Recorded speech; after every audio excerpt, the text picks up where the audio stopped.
All right, Jason, you told me you were going to try and make me mad today. Yes. So, in this first episode of the Get It and Drive podcast of 2024, my name is Jason, OldeCarrGuy Carr. I am John, CustomCarNerd Meyer.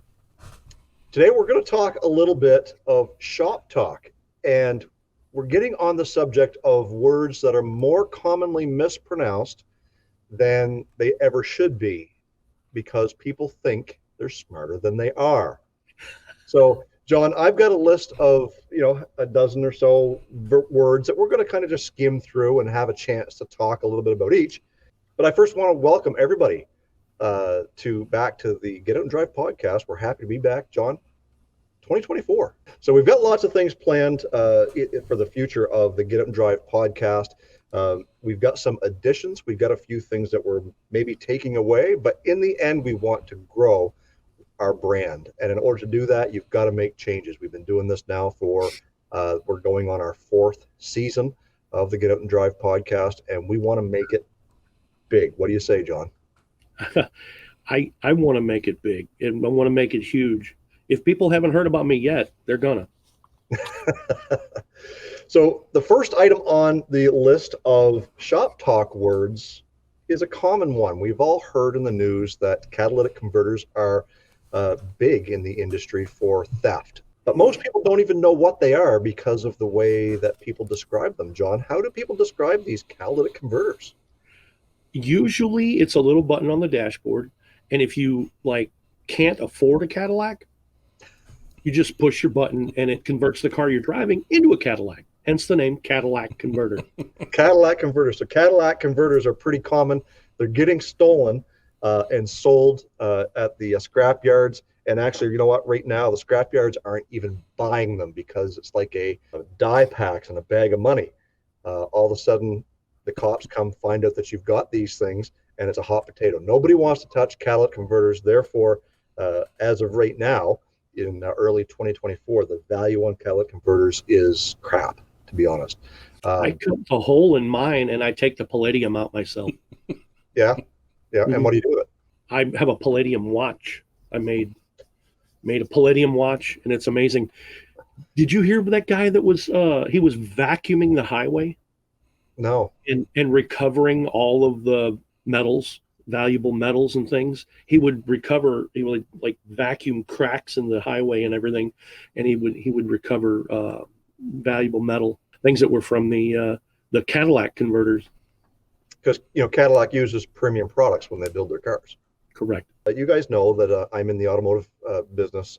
We've got a shop at our used car dealership, so we're dealing with customers all the time, calling and making appointments, and trying to diagnose or help us diagnose what's going on with their cars. And one of the more common problems that they have is they have problems with their brake routers, as well as their calibers.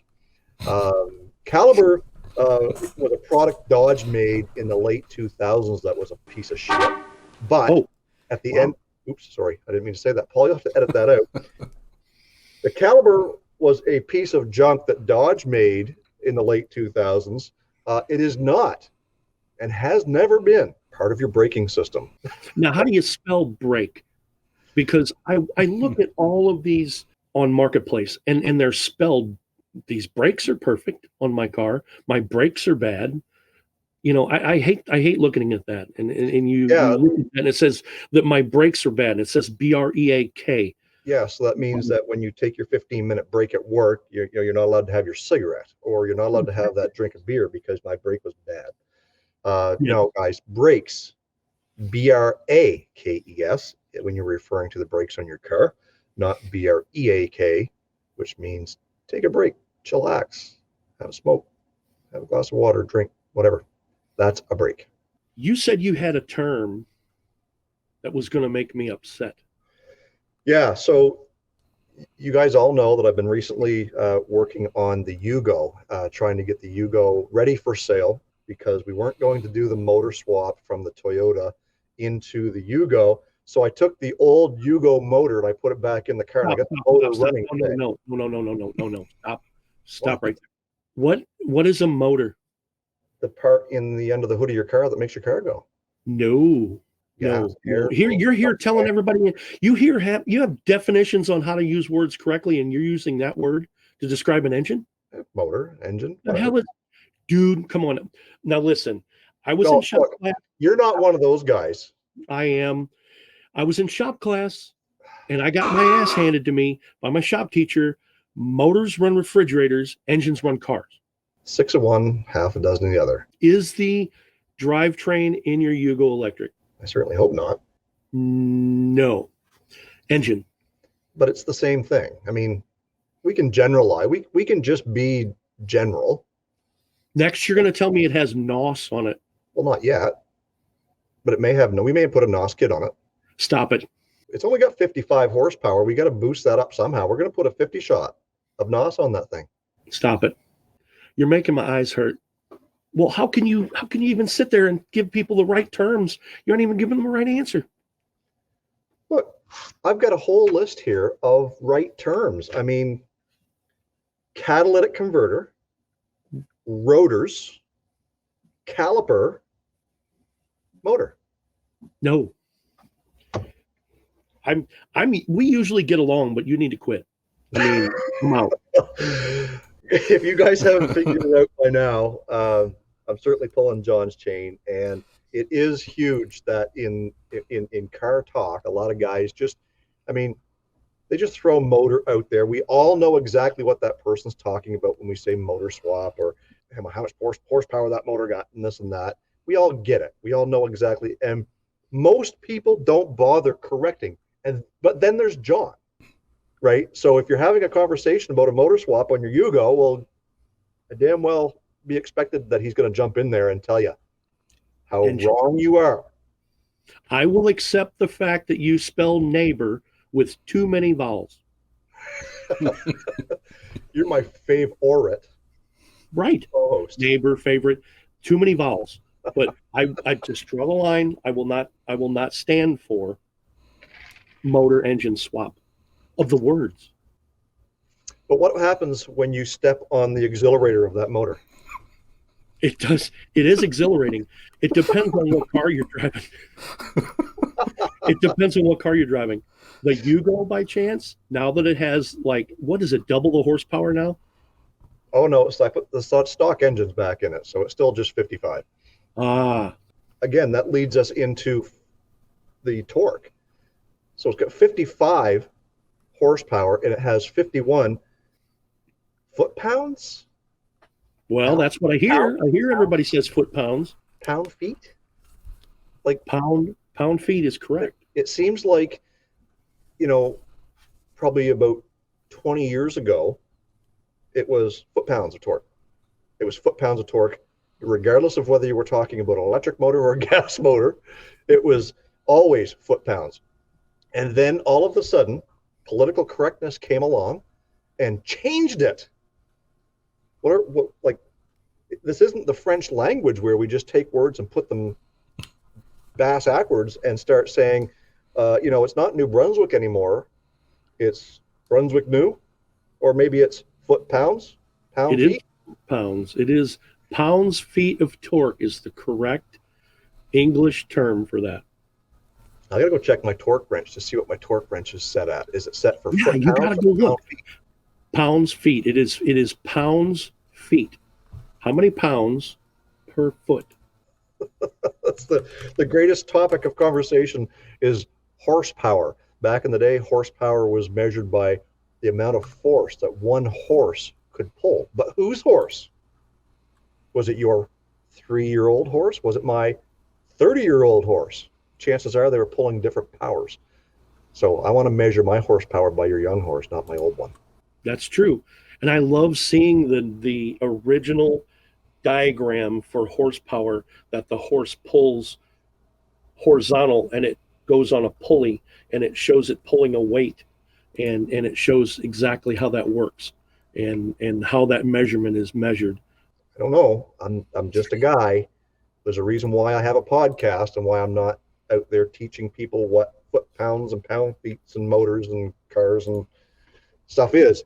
So, yeah, it's there's a lot of different things that can be done that intermingle with the metric system versus the imperial system. What is that we got up there? Mm-hmm. See? Foot-pounds. It should be pounds-feet. Well, it just goes to show that the world will use what the world will use, regardless of how they decide they want to use it. We're all going to know exactly what they're talking about. John, the next item that we wanted to touch base on, wheels versus rims. There is a difference. And why don't you explain to us what the difference is? And then that way, the next person that goes to use that term might think twice before they misuse that word. And I'm going to make myself sound like some kind of an elderly person, but you kids get off my lawn. A rim is the outer hoop of a wheel. Now, it seems to be a younger folks' term to say that car has rims. I talk to a lot of people and they say, well, I put new rims on my car. Well, what'd you do with the rest center part? Is it still stock? And I'm like, what in the heck are you talking about? This is bonkers. It's the same group of people that seem to have watched all of the Fast and Furious movies, which I have not seen a one of them, calling things NOS and saying rims when that's a wheel. Yeah, so if you're going to be putting a new set of wheels on your ride, to the average layman car enthusiast, you could say either, and we're going to know exactly what you're talking about. But to be correct, it's a wheel. The whole idea is that we're talking about words that, when they're said, everyone knows exactly right off the bat what you're talking about, whether it's misread or mispronounced or misused. We're going back. I'm not sure. Maybe Paul can look it up for us when the last time a generator was used on a car. My guess is probably the 50s, probably early 50s. No, later than that. Higher? 60s? 1964. There you go. So we're talking a generator to generate power for your car to use things like headlights and all this stuff. Nowadays we have alternators that somebody wants to explain it to me. And you can correct me if I'm wrong. Is that a generator corrects direct current, direct voltage, and an alternator generates AC. I don't know if there's a difference between that. I know that there is in general, but when it comes to a generator versus an alternator, I don't know if there's any difference there. But you get the older crowds, the boomers, so to speak, who come in and they say, hey, yeah, I need to get the generator checked out on my car. I don't think it's charging. You can judge the age of that person very, very quickly when they're using terms like generators. Generators are long been used before mine or Paul's or John's time, but we know exactly what people are talking about when they use that term, don't we, John? Yep. Tiny bit of trivia, and it's really quick. Biggest, easiest, quickest way to show people you're a genius and see whether or not you can tell a 64.5 Mustang from a 65 Mustang. 64.5 Mustang has a generator light. 65 Mustang has an alternator light. Or it'll have a generator gauge and an alternator gauge. That's the easiest, quickest way to find out. Yeah, which you would not be able to tell by seeing it drive down the street. That's correct. Yeah. By the average layman, no one would be able to tell a 64 Mustang from a 65 Mustang driving down the street. Unless I sat inside of it. Yeah. Take me for a ride so I can see what year it is. I mean, I could probably just ask the driver and he'd probably tell you pretty quick. Well, if it's a Mustang and you're on the curb, you'll see it soon anyway. Fine. It's fine. That's a whole other discussion. So yeah, and John, you and Joanne write a lot of copy for advertising, and you come across a lot of different terminology, some that we didn't even know existed, which we've talked about previous episodes of the Get Out and Drive podcast. One of those being a thunder weld. Nobody knew what a thunder weld was, and this was somebody sending you the email using likely voice to text with a southern draw, stating that they wanted the fender well. They wanted to use that word, but instead it came through as thunder weld. We had a pretty good laugh about that. But when you're writing copy, you must come across a lot of these words that we're talking about today from people who just simply are unaware or don't know the difference, and use them as the knowledge that they have. My biggest pet peeve is everyone saying every axle has posi traction. Posi traction is a General Motors term for equal delivery of power to a rear axle, to Yep. both wheels. And Limited, if you're limited slip, limited grip, whatever you well, whatever you want. the Whatever you want. terms are used quite loosely. Again, when we say it's a posi, Mhm. that means that both wheels will spin in a burnout, say. Sure. They Right? have the same amount of power applied to each wheel equally. Exactly. And But that each is brand had their own terminology for that. You Chrysler guys out there had sure grips. mhm. Ford guys, you had track locks, There you go. right? And GM had the term posi, but they were all LSD, limited slip differentials. They were locking differentials. So yeah, there's another term that we just stumbled upon on accident. And there's another one that people use all the time, on accident. No, it's by accident. Come on. It's become a term like Kleenex. So it just applies to every car that has limited slip differential. Is a posi. It's a posi. Yeah. This guy told me he's got a posi in his Mustang. I'm like, really? Is that gonna? It has a 10 bolt in it? Yeah, It has a GM 12 bolt in it? It's a GM 10 bolt, GM 12 bolt. No, man, it's a Ford with a posi. You sure? You sure? You might want to look on that again. So Yeah. that again is it. Everyone listening, it makes you sound a little more knowledgeable than the next guy when you can say something correctly. So again, I'm going to put Paul to work, and I'm going to put him to work on the spot, looking up the definition of the word mint. Not as a flavor. We're talking about cars, old cars, advertising your car for sale on Marketplace or Hemmings or Auto Trader, Auto Hunter, wherever. Maybe it's on Racing Junk. Racing Junk is somebody that's been helping us build our brand for as long as we can remember, and they have free accounts. You can make sure you head on over there, check out your rims or motors or posi tractions Or engines. or engines on racingjunk.com. And people will misuse the term mint. In my opinion, the word mint, when referencing a car, means there is not one thing ever that you could pick apart on that car to make it flawed. Mint means it was 100% perfect. And guys and gals, there is not a vehicle that was ever made that come out of the assembly line mint, especially if it come out of the 70s. Yeah. So don't use the term mint when describing your car. Just because it looks good from 30 feet doesn't make it mint. It's good from far, but far from good. Right. Paul, do you have that definition for us? It says here that mint condition is a term used to describe an object that is in perfect condition. It looks like it's never been used before. There you go. If your car has more than 1 mile on it, it is no longer mint, folks. It's got rocks in the tires. It originates from coinage. There you go. Because coins were minted. Yep. There you go. Like it out of all these things that we've talked about here in the last 23 minutes, people misusing the term mint when advertising their 30-year-old rot box on Facebook Marketplace. Just because it passes a safety inspection does not make it mint. The tears in the seats, the scratches in the windows, the half-bald tires, and the rust flaking off the quarter panels. Guys and gals, stop using the term mint when advertising your cars, please. Jason, you're from the north. What do you think about rust-free? Rust-free.